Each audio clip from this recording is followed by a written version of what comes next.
Olá, meu nome é Atos Luiz da Silveira Feijó e hoje falarei a respeito da comparação entre as rejeições de atitudes negativas referentes ao racismo e homofobia no contexto do futebol. Foi orientado pelo professor Márcio Borges Moreira e o que tem motivado o seguinte estudo foi o aumento de casos racistas vivenciados tanto por torcedores quanto por jogadores no contexto do futebol. Um caso dos mais emblemáticos atualmente é o do Vinícius Júnior, um atleta brasileiro, em que joga no Real Madrid da Espanha, que tem vivenciado diversos ataques de inúmeros times na Europa por causa da sua cor de pele, e ele tem sido um grande expoente da luta antirracista no futebol. Um dado muito interessante do Atlas da Violência de 2019 é que a população negra representa 75% das vítimas de homicídios, além de estar na camada mais pobre do território brasileiro, compondo 75% dos 10% dos brasileiros mais pobres. Outro gerador da pesquisa são os ataques que o torcida do Corinthians fez à torcida do São Paulo no Campeonato Paulista de 2024, em que o time recebeu várias críticas da mídia, recebeu algumas punições, não tão graves, e outro dado interessante é que há um aumento de 76% de ataques LGBTQIA+, fóbicos no contexto do futebol no período do ano de 2021 e 2022, de acordo com a redação do Brasil de Fato de 2023.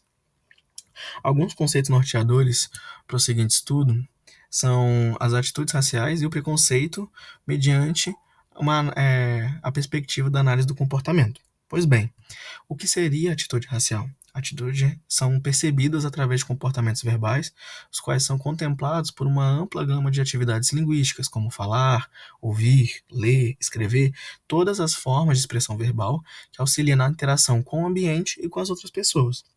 E o que seria então o preconceito para a análise do comportamento? O preconceito é visto como um conjunto de atitudes que envolve respostas emocionais e comportamentais negativas em uma relação a um grupo específico. No caso desse estudo, a população negra e LGBTQIA+. O História em quadrinho, então, é uma forma de arte versátil e poderosa que pode entreter, educar, inspirar e provocar reflexão. Então, incluir essa arte em um trabalho científico pode melhorar a exposição dos dados, facilitar a compreensão dos conceitos e tornar a leitura mais interessante e acessível para diversos públicos. Logo, o objetivo da pesquisa desse estudo visa entender como a leitura de história em quadrinhos pode ajudar a mudar a forma como as atitudes das pessoas sobre o racismo e a homofobia, especialmente dentro do esporte. Ao apresentar personagens fictícios enfrentando essas questões, analisamos se a exposição a essas situações nas HQs podem influenciar a percepção dos leitores sobre esses temas. E como é que foi realizada a pesquisa? Foram separados 3 estudantes universitários de uma instituição de ensino superior privada, com a faixa etária entre 18 e 30 anos de idade e nunca terem sido expostos a estudos de pesquisa similares. O local e material foi realizado de forma remota, em um local padronizado, sem interferências externas, em que tanto o pesquisador quanto os participantes não tivessem nenhum tipo de interferência e que pudessem participar de forma integral à pesquisa. Os aplicativos utilizados foi o Google Forms, para aplicar tanto a escala utilizada na pesquisa, quanto o TSLE, que é o termo esclarecido de livre consentimento. O Canva foi utilizado para fazer a disposição dos quadrinhos, o Pixton foi feito para realizar os quadrinhos, e para entrar em contato com os participantes foi utilizado o Google Meet. Pois bem, a escala de diferença semântica utilizada no teste é uma escala de tipo Likert, então há um padrão ali em que você possa marcar mais perto ou mais longe das seguintes pares de sentimentos e de percepções. Por exemplo, triste, alegre, relaxado, tenso, áspero, liso, lento, rápido, bonito, feio, leve, pesado e assim por diante. A escala ela foi apresentada no estudo da seguinte maneira: aparecia a foto do personagem e embaixo tinha números de 1 a 7, em que se fosse mais perto do 7 seria alegre e mais perto do 1 seria triste. E como é que foi realizado o procedimento de coleta de dados? Então, foi feito em uma única sessão, com a duração de aproximadamente 20 minutos. A sessão começou com uma chamada do Google Meet e foi enviado um link através do chat do Meet, contendo o formulário com TSLE e, posteriormente, a escala diferencial semântico. Então, como é que foi funcionando a questão da coleta de dados?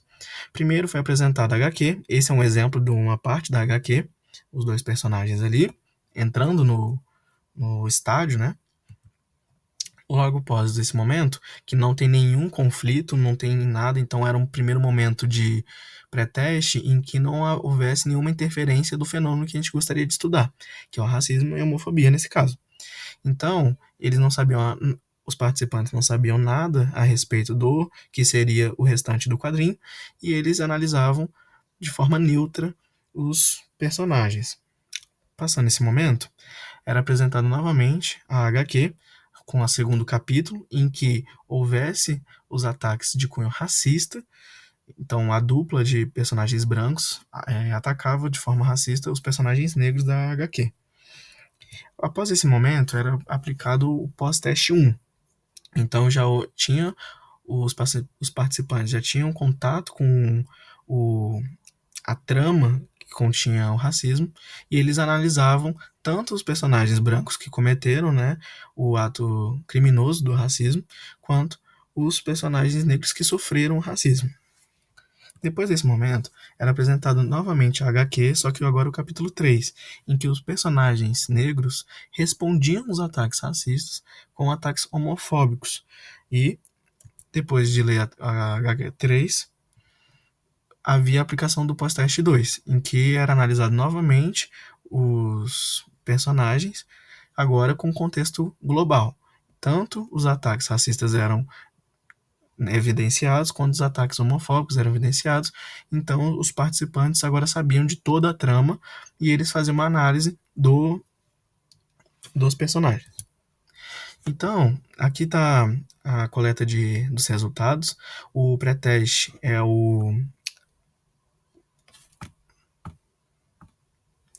a linha azul no gráfico.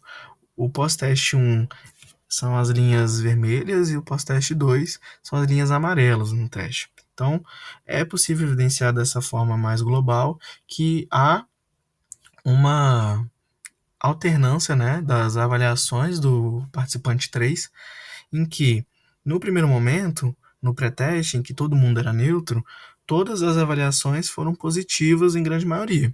Né? Agora, no pós-teste 1, em que houve a trama com os ataques racistas, os personagens C1 e C2, que são brancos e que cometeram, foram os agressores nesse primeiro momento, eles tiveram avaliações negativas. Já os personagens C3 e C4 tiveram avaliações predominantemente positivas. Já no pós-teste 2, algo que é muito interessante é que os personagens C1 e C2 continuaram com avaliações negativas tão fortes quanto no pós-teste 1. Então, nesse pós-teste 2, eles que sofreram os ataques homofóbicos continuaram com uma perspectiva negativa, mesmo sendo vítimas nesse segundo momento. Já o C3 e C4, eles tiveram avaliações neutras. Então, percebe-se que, num primeiro momento, teve essa perspectiva, né, positiva para todo mundo. Já no segundo momento, as avaliações, né, da linha vermelha dos personagens dos agressores teve uma mudança radical, saindo de positivo para negativo.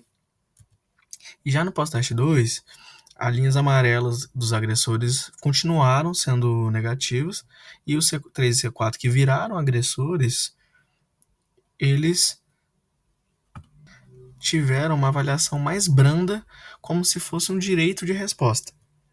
Né? Então foi observado que para o participante 3, os personagens C3 e C4 tiveram uma avaliação mais branda que os agressores da primeiro momento, né, de comparação com C1 e C2, devido a um certo direito de resposta que já sofreram preconceito, logo eles poderiam ter respondido no mesmo tom, mesmo que seja um tom preconceituoso e um tom criminoso, né? Lembrando que essa pesquisa ela condena todos os tipos de preconceito e os resultados das tabelas possibilitaram tal interpretação.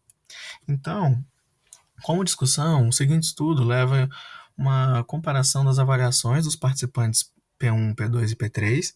O que foi mais evidenciado de interessante de apresentar foi o participante 3, e que as percepções e as mudanças de atitudes em relação aos personagens da história em quadrinho foram possíveis de notar, contudo, também é notável que, mesmo diante de variações individuais específicas, de modo em geral, houve mudança significativa das avaliações para cada personagem, mesmo diante de diferentes interpretações de cada item para cada participante. Então, os resultados indicam que a história em quadrinhos tiveram um efeito relevante nas atitudes dos participantes, podendo ajudar a combater o preconceito do dia a dia, como nos casos durante os jogos de futebol.